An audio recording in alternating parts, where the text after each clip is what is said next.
Ladies and gentlemen, I am Scott Action Jackson, a member of the Phantom Knight crew, and also somebody who runs an action video game talk, also the creator of Ruxpin a Bridge, but mostly I have been a Spider-Man fan. Now, some among the Phantom Knight crew doubt my knowledge of Spider-Man. Doubt. Because it's like, nope, nope, nope, nope, you're wrong. But no, no, no, no, you're wrong. But no, no, no, no, you're wrong. But this video is more or less me trying to explain my knowledge of Spider-Man. Now, of course, to a lot of people know, my knowledge goes through video games and the movies and some cartoon series. But this one specifically is going to be for the comic books. Yes, the actual comic books. Now, most people are probably going to be jumping on board the Spider-Man bandwagon due to the whole Spider-Man cameo in the Captain America Civil War and this new Spider-Man Homecoming movie. Because, there's new people. Because they just want to get on the hype train. When somebody like me started watching and reading Spider-Man as a little kid. And that's what we'll get into.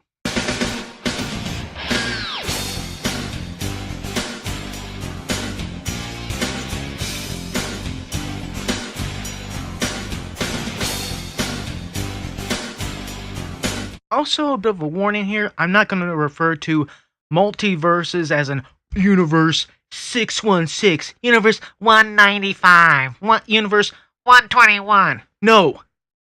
I look at this as reading the Spider-Man comics from when I started to a little more recent time.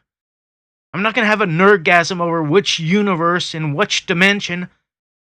When I bring up, other alternate universes, I just say alternate universe where this happened, alternate universe where that could have happened, and stuff like that. Okay, now, as I stated, this kind of all began for me. I kind of got the Spider-Man bite, if you will, when I was a little kid. Back then, there were three things that got me into Spider-Man. One, Spider-Man and His Amazing Friends cartoon series, which, yeah, that's old right there. Two, the old, I guess you could say, TV series / mini-series that was kind of made by CBS that's a live-action Spider-Man show. Which, yeah, over the long run, it more or less was just a mini-series, considering it didn't last that long. And of course, most people can't actually find stuff of this online, whether it is buying it on a DVD or finding the videos of the specials themselves online on YouTube or something. But lastly, the one thing that got me the most was this book at the local library where I could open it up and read the first issues of Spider-Man. The whole birth of him getting bitten by a radioactive spider, getting his powers, and even into the first actual Amazing Spider-Man. I love this book. When I was at the library, I would try to check it out, read it as often as I could. Now, the weird thing is, nowadays, I don't even know where I would even try and find this book. If it was for sale on Amazon or some other bookstore site. Because it was a thin hardback book, so plus it's gotta be old as shit right now. But that's beside the point. See, this is where my knowledge of Spider-Man started kicking in. And from here on out, I got my hands on some Spider-Man comic books, and, well, the way I view this, I can either do this by the order I purchased Spider-Man comics and read them, or what I actually did was actually get a hold of some Spider-Man comics, not by way of purchases, more like by way of trades and stuff like that. Because if I want to do the whole chronological order of the Spider-Man comics, I'd be starting off with the reprint I bought, but that came that was more or less like the third or fourth actual Spider-Man comic purchase I made. So let's hop into, well, remember people, I have some knowledge of these comics. Not a lot, but enough to know who is Spider-Man. You know, the actual Spider-Man, Peter Parker. Not the shitty Miles Morales that was put in his place because, oh, let's kill off Peter Parker. And, oh, not even have a little arc explaining how he's actually missed and how important he was in the Ultimate Universe. Oh, here's another Spider-Man named Miles Morales. The fuck? But no. I'll save that for another video. Because anybody who's heard me and seen me in Fan Night know how much I hate Miles Morales. And I'll give my reasons on a separate video. Now, one of the very first Spider-Man comics I remember buying is SpiderMan Number 24.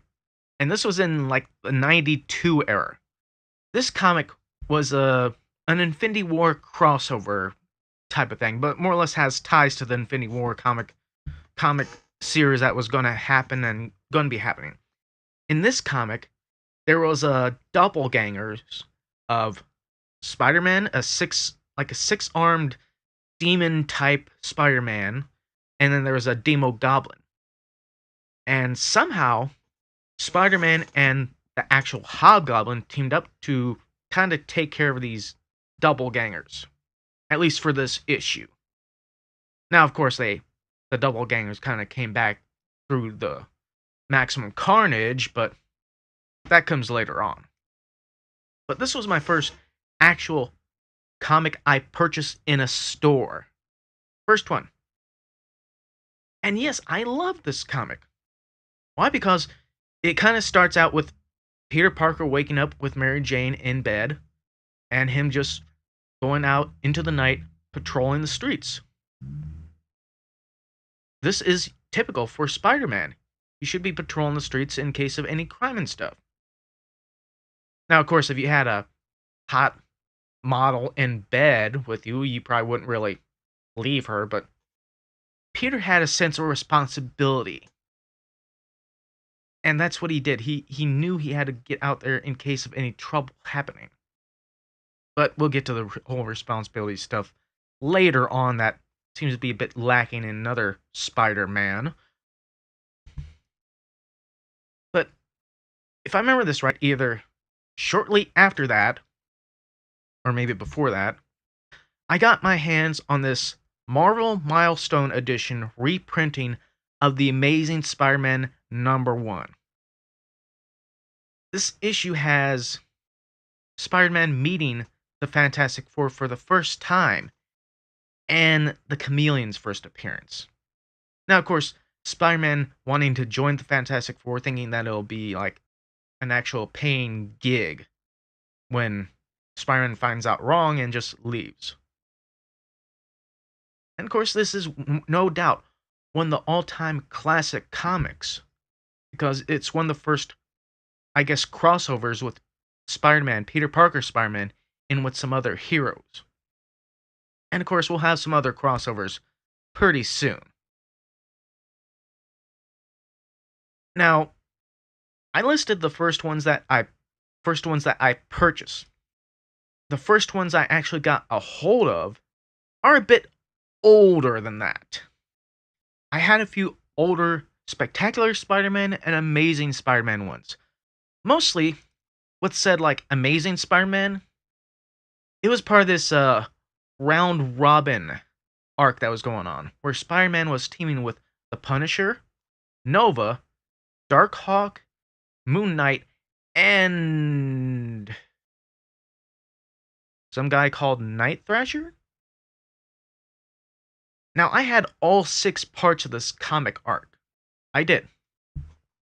Where they are now, I don't quite know. I might have a few of them lying around somewhere. But the main bad guy for this arc looked like a weird mix of a ninja guy with the cyborg Superman. And this was one of the first normal team ups aside from, like a Secret Wars or Infinity War that Spider-Man had. The first major team up that I've read Spider-Man in, especially with his own comic line.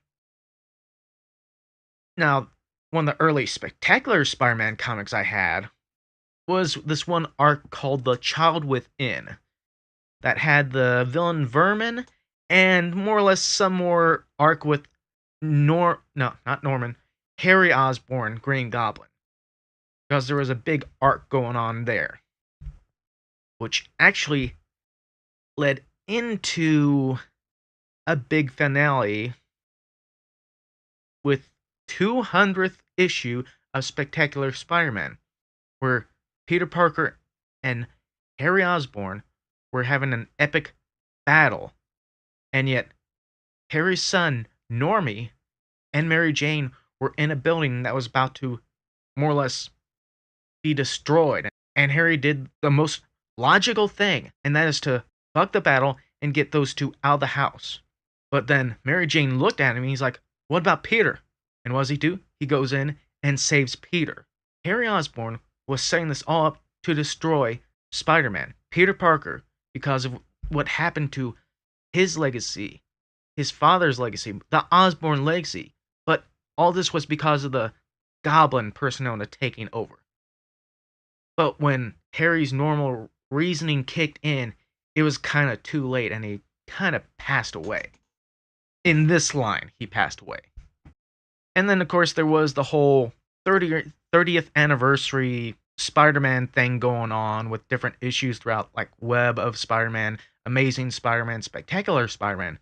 Now, it was the Amazing Spider-Man 30th anniversary. Well, let me rephrase that. The Amazing Spider-Man 365 that had like the little holographic cover on it.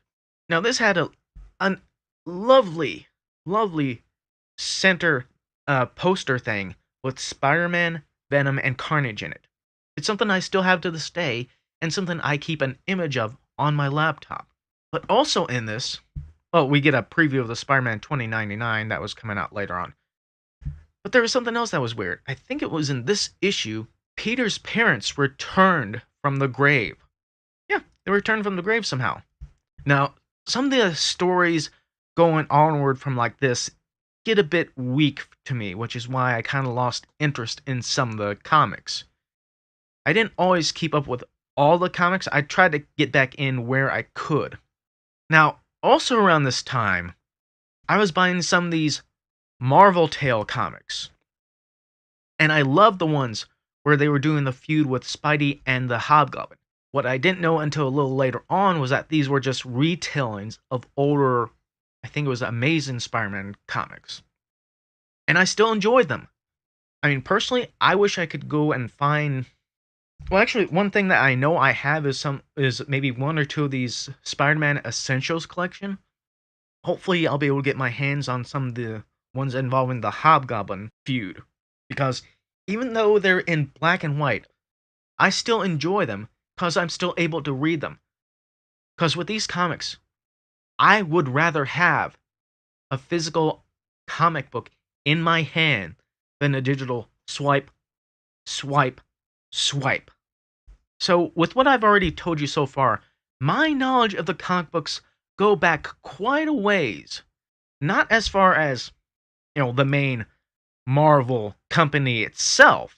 And speaking of Marvel Tales, there was one issue that I had. Well, of course, it's a reprinting, but I didn't read the original one in a long while. But Marvel Tales 262 took place immediately after the finale of the Secret Wars. The X-Men were dropping off Spider-Man when there was a battle going on between the Hulk and this creature called Wood God. This comic ended with a cliffhanger that I never got to read the finale of. It was like, I think it was Spider-Man stuck in a spaceship floating out into space. Okay. And for some reason, I could never find the next issue when I went back to the store to get the next comic. So it's like, wow, that was a horrible way to stop reading this issue. reading the Marvel tales.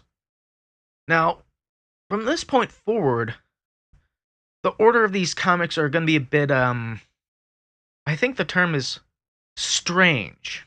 Because I know I'm not going to get them all in the right order and whatnot. How about we go back to SpiderMan's parents? Coming back. I did happen to buy enough of these to actually dip into the finale of this story arc with Peter and his parents returning. And his parents being actual weird, I guess, clone things that he actually had to fight himself. So, even though they weren't really Peter's parents, they had that knowledge and knew about Peter. So, in a way, Peter did get to have a chance to have his parents back, even though it ended up being some other plot twist bullshit. Now, the one things I've always enjoyed throughout all these early Spider-Man comics was his sense of responsibility.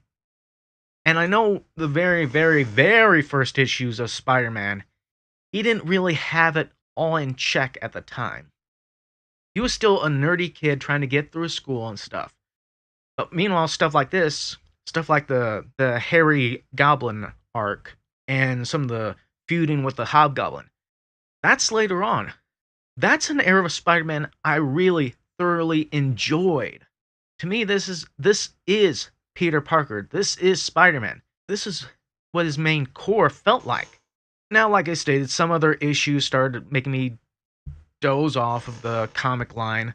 And after a while of having, 3 or 4 different comics from Amazing, Spectacular, Web, I think there was another one too. And speaking of another one, there was one called Spider-Man Chapter 1 where they tried to reboot his origin again, among a handful of times that they've tried to do it in the comics. There was another comic, though, called SpiderMan Unlimited. The first issue actually kicked off the Maximum Carnage line.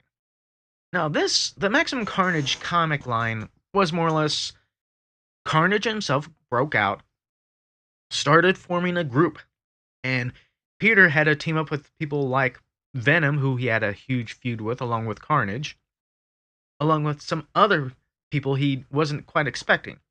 Now, I think this arc went across maybe 12 issues, and I myself only got maybe 5 or 6 of these comics. I think the last issue I had from the Maximum Carnage line was Carnage face-to-face with J. Jonah Jameson in the Daily Bugle. I forgot which part of the Maximum Carnage that was, though. Now, I did happen to get my hands on the Maximum Carnage game and able to figure out the rest of the story that way. Now, Maximum Carnage itself is one of these trade paperback ones that I'd like to get my hands on to actually read the full thing itself, along with some of the other things that Spider-Man has been in, like this full Secret Wars, Actually, I wouldn't need the Infinity War, considering I have all the issues of that main Infinity War arc. But to me, this more or less ends one of the classic Spider-Man comic arcs, at least in my view. And this might be a good place to stop off, at least for now. Because after here, the only place I'll be going into is into the Clone Saga type of stuff. Post, pre, which most of the Clone Wars stuff I don't really have. But I could dip into what I do have, which might take a while. And then after that, of course, there's the whole Civil War stuff.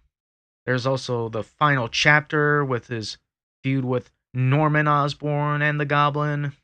There's the whole Peter getting kidnapped by the Green Goblin, trying to be the heir to the Goblin throne.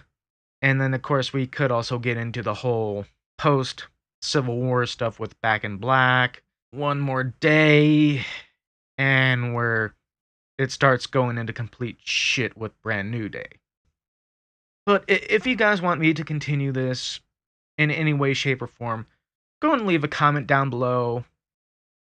And hell, if at some point I could try going into the not only the comics, but maybe even the video games, I think everybody knows the movies that I know. It more or less started with the first Tobey Maguire Spider-Man. And if people have been watching the movies since then, they kind of know where most of my opinions are, especially with the shitty Spider-Man 3 movie. So let's make this one thing perfectly clear. When somebody assumes that I have absolutely no real knowledge of Spider-Man comics, let alone Spider-Man in general, I can be very passionate as far as what I do actually know. So yeah, with like stuff from Spider-Man to even wrestling, the knowledge I used to have was vast. It was in I could access this all the time, but nowadays it's kind of hard to reach back into. I mean, once you get older, it kind of happens. Sometimes you have to do stuff like this where you had to go back, look at a few images, and actually remember some of the stuff. And that's when it kicks in. Of course, you can't always do this all the time, not like some people who think you have to know, oh, what's this? What's the color of that? What's the color of that? Fuck off! But yeah, when somebody questions something that you're passionate about, you have every right to stand up to that person and say, no, I know my stuff. I know what should and shouldn't be going on with this stuff, as far as in my point of view. Which, apparently not everyone has the same point of view. Everyone views things differently. But mostly, people can't exactly see things my way, the way that I view them. Instead, it's like, no, let's just go with it. No, not all the time. You can't always just go with it. Sometimes you can, though. So, that'll be it for this little chapter of my knowledge of Spider-Man comics, or in some point of view, my little ranting. But it does have some Spider-Man knowledge. If some of you have been offended by some of my comments and claims on some subjects as far as the Spider-Man video, well, too bad. I mean, this is my view on this stuff, and I take offense when somebody makes this personal about my knowledge on Spider-Man, Peter Parker Spider-Man in general. Now, for those of you who have stuck around and stayed with this video and listened to this long enough, thanks for sticking around. I'm going to dip into a subject that most people have come across as far as Peter Parker and his Spider-Man roles with two certain ladies. Which love interest of Spider-Man is the best one? Well, I should say main one. Gwen Stacy or Mary Jane Watson? And you know what? I'll give my opinions on this. Since, why not? I mean, especially if you're still watching, listening to this. Sorry if this is a big bother, but Gwen Stacy was the first major love that Peter Parker had. It's a great relationship, which kind of got fucked up big time by Marvel by saying that Gwen Stacy had a relationship with Norman Osborn and had a few kids. That really fucked that up. But then again, Peter Parker isn't exactly perfect himself. But Peter Parker and Gwen Stacy, if they didn't throw in that whole Norman Osborn thing, that would have been one hell of a great line to actually keep and follow. I mean, there's like one current comic line called Renew Your Vows, where it more or less is Peter and Mary Jane with their child, more or less living their life with the child that has like spider-like powers. I wish that Marvel would have done something like this with Gwen Stacy. If Gwen Stacy had lived and actually stayed with Spider-Man, well, Peter Parker, stayed with Peter Parker, and they would have actually married, had kids, it's like, I would have loved to have seen how that would have went in the comics. I mean, hell, in that Spider-Verse, there might have been a Spider-Man where that might have happened. Maybe.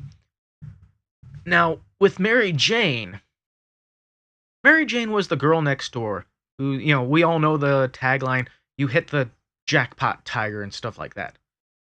And to be honest, Mary Jane's a great love interest to Peter Parker too.